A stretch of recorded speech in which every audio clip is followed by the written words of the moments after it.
Sunday nightmare. I am good now. I am back driving the Cowboy bandwagon, and I do still think they're going to win the NFC least. Here we go. You must have had an intervention last night. I did not. I had a revelation. God spoke to me. Okay. I cannot you wait need to to speak hear to the it. Cowboys. Because, guys, there is drama in Dallas. Despite leading the NFC East, trouble is brewing. At just 2-4, Cowboys players have reportedly begun to express their frustrations with the coaching staff. One player reportedly said Mike McCarthy's staff is, quote, totally unprepared. And another player simply put it, they just aren't good at their jobs. Shannon, is coaching the problem with the Cowboys right now? No, these are players making excuses, Skip. And Jerry Jones is the reasons why, because he's always allowed the players to make the coach the fall guy, because he's also made the coach the fall guy. That's why he's had so many of those guys since Jimmy Johnson when they were... Go ahead. Well, he kept Jason Garrett for like 3 decades of 8 and 8s, but go ahead. And he was the fall guy, right? Because every time something went wrong, he never... Not for Jerry, but for the public, you know, for Cowboy Nation. Because when things went well, they were winning in spite of Jerry. I mean, in spite of Jason. But the moment something went wrong, oh, he done the old 8 and 8 Jason Garrett. That's what they named him. You nicknamed him that. Did that. Exactly. You're proud of yourself for that, Skip. But the players are disregarding their responsibility, Skip, and what are you supposed to be doing in this? Skip, coaches can teach you 2 things. They can teach you alignment. They can say, son, this is where you need to line up at. This is where I need you. I need you 8 yards. I need you in the shade. I need you in a 3 technique. I need you in a cowboy, which is a 9 technique. Or I need you in a 7. We can teach you that. Corners, we can line up outside, line up inside. Yep. We can teach you assignment, which is, assignment is another word for, Skip, responsibility. That's what we can teach you. Alignment, assignment, your responsibility. I can't teach you effort, Skip. I don't really like to do this, Skip. I really don't, because I think sometimes the players play hard. But I need people to take a look at this. I pulled a couple of tapes, a couple of clips. This explains why the Cowboys' defense is so porous. The first one is the OBJ. Now, Skip, we commended Alton Smith. We commended him, saying he made OBJ bubble. His job is not to make OBJ bubble. His job is to contain it. He has contained. His responsibility is not to make OBJ bubble. His responsibility is to contain him, which is not let him outside. What happens, Skip? He lets him outside. Now, you tell me the effort. You got 2 guys from the Cowboys, Skip, run out of bounds. You do realize OBJ has the football. And you running out of bounds does not say, okay, well, we ran out of bounds, OBJ. You run out here and meet us. Skip, the next play, look at Kenyon Drake's run. Now, there's a responsibility here. Now, all they try to do, Skip, is just try to run time out, maybe get a first down on 3rd and 4. Now, I'm going to show you the end zone copy. I'm going to let you show from the Cardinals. Look at this. Skip, get in the A-gap. You got 2 linebackers and a safety. Somebody's supposed to hit the A-gap, Skip. What was the score at that point? Skip, see, that's why. 31 to... Skip. To 10. Was it 10 yet, or 3? 31 to 3? Skip, what did I tell you? You learn more about your players in a loss than you ever do in a win. Q-U-I-T. Yeah. Right? Yes. Okay, so you can't pick apart a tape in which the defense has Q-U-I-T. No, but I want to know, why are they Q-U-I-T?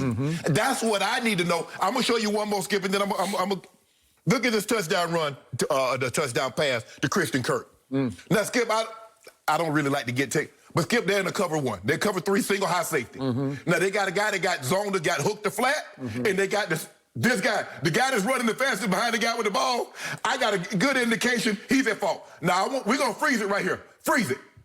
You see, Skip, if you get an opportunity to run that back, Skip, you got the up guy. He has hooked the flat. Worley has deep 3rd. You tell me, why in the hell are you 2 yards behind a guy that has to hook the flat when you're supposed to be in the deep 3rd? Better question. Why is Darryl Worley on the field in the first place? Every time I look up, 28 is chasing somebody. Help me out. Well, Skip, look, maybe they're short some DBs, but they're in line. Remember, I told you, put CD Lamb in there. You drafted him. Just let CD play that, because I told you what you needed. But you didn't want to hear that. You wanted the strength of the strength. Skip, it's easy to do this. And Jerry has allowed players for the longest time to abdicate their responsibility in what they should be doing and blame the head coach. It's like a guy, Skip, that's been in a relationship, he gets a divorce, and the same problems he said his previous wife had, the new wife is giving him the same problem. What about you, bro? What is your responsibility? Why is it that the same situation that was in the previous relationship has arisen again? When it's two different scenarios, we get the same thing. We got two different head coaches, two different defensive coordinators, two different line coaches, and the same problem is arising. But somehow it's the coach's responsibility. Now, Skip, I'm not saying that maybe there's a disconnect. Maybe between what the coaches are saying and the players are understanding, maybe there's a disconnect there. But let me tell you how we did it, Skip. When things were in Denver, we always installed the run game, offensive line, and everybody, the whole offense was together, and then we would break up. But sometimes, Skip, before we would okay, you had tight ends had a meeting room, the wide receivers and running backs had a meeting room. But when things weren't going well, Mike says, look, I need everybody to hear the same language. I need everybody to know this is what we're thinking. This is why we're calling this play. This is what, Shannon, we need you to do. 84, 80, this is what we need you to do. TD, this is what we need you to do. So come game time, Skip, I'm in okay, look here, guy. Hey, John, I'm hot. Rod, you remember you got hot. TD. Hey, that guy cheating down, you got him. So we're communicating, Skip. So something is being lost in translation. Either what the coaches are saying is not resonating, or Skip, what we call football IQ. The players just can't learn it. Whatever the problem is, it needs to get fixed. But to blame the coaches 6 weeks into the season when you see the effort that they're putting on tape, Skip, nah, I'm not going to let y'all do that, players. Well, I'm about to second that emotion. It is time for Jerry Jones to drop the mic. And I'm talking about dropping the mic, who is the defensive coordinator. It is time to fire Mike Nolan now. I have seen enough. You have seen enough. Something is very, very wrong here. This defense has allowed more points than any pro football team since the 1961 Oakland Raiders through the first 6 games. More than any since those Raiders, who went 2-12 playing their home games across the bay in San Francisco at Candlestick Park. They were horribly bad. They got run off the field every game. And this defense is on pace to even be worse than that one. 1961. Something went completely wrong here.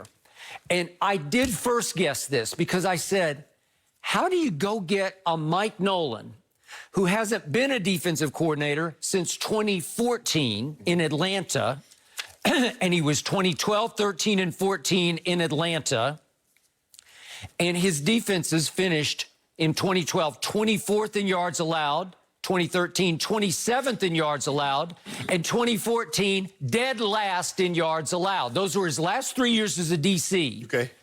And then he was out for a year. He was a linebacker coach in San Diego for a year. Then he was in New Orleans the last 3 years as a linebacker coach.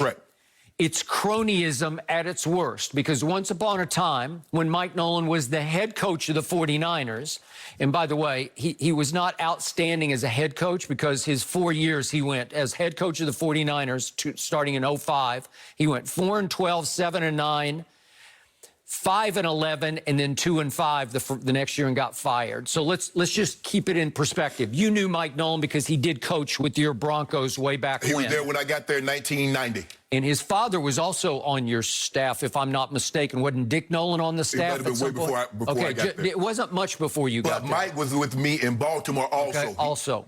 He had some good moments back in the 90s when he coached Dan Reeves' defense and the Giants. Okay, I give you that. And Jerry Jones just raves about his football IQ. Nobody can talk ball better than Mike Nolan.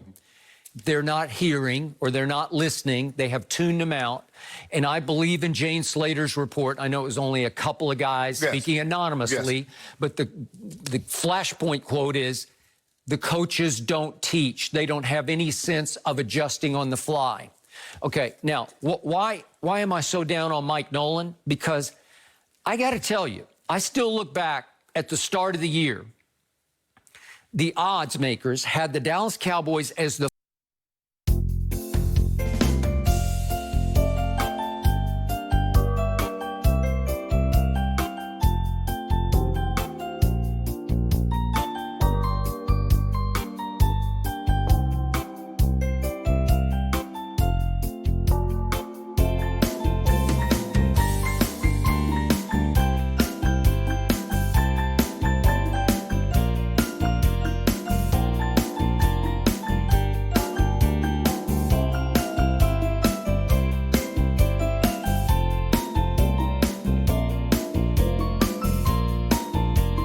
here. He said, I still think we have the talent to make the adjustment. So he's saying it's there, it's just not being coached well enough. But okay? you see what Jerry did? Let me ask you, if you don't mind me asking, Skip, who shop for the groceries? So if the meal don't come out right, I bought him A quality groceries. I went